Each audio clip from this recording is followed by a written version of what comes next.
Нема повеќе бројки, остана само една буква затоа што таа се кажува.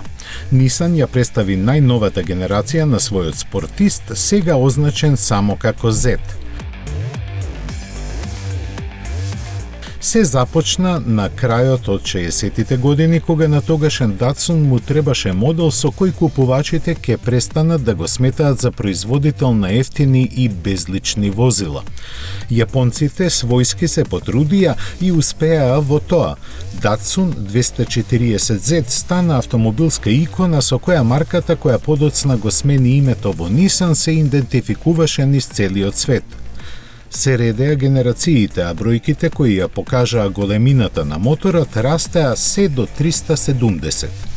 Сега, после 13 години, Nissan одлучи да ги исфрли, бидејќи овој модел пред своите влюбеници веќе подолго време самоуверено настапува, а тие фанатично го поздравија доаѓањето на оваа седма поред генерација, која го наследува најдоброто од сите пред неа.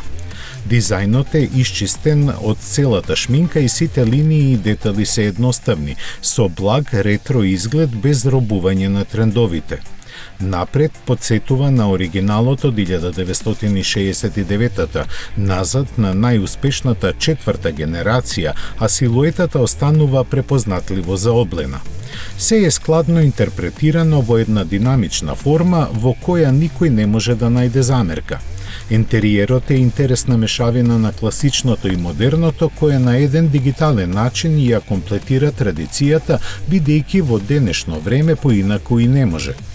Рамнотежа во компромисот е постигната и со механиката која во голема мерка почива на досегашната генерација.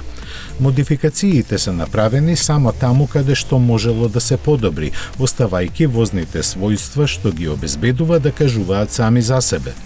Моторот, позаимен од Infiniti, е 3-литарски турбо V6 со 400 коњи, за кои се очекува да изгалопираат до 100 км на час за помалку од 5 секунди.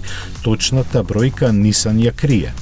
Сите ќе ги поздрават задржувањето на погонот само на задните тркала и 6-степениот мануелен менувач, иако ќе може да се добие и со 9-степен автоматски. Можеби нема да му ја поздрават цената која исто така е непозната, но тоа воопшто нема да го искриви патот трасиран од 1,8 милиони негови претходници по кој овој модел ќе продолжи да вози.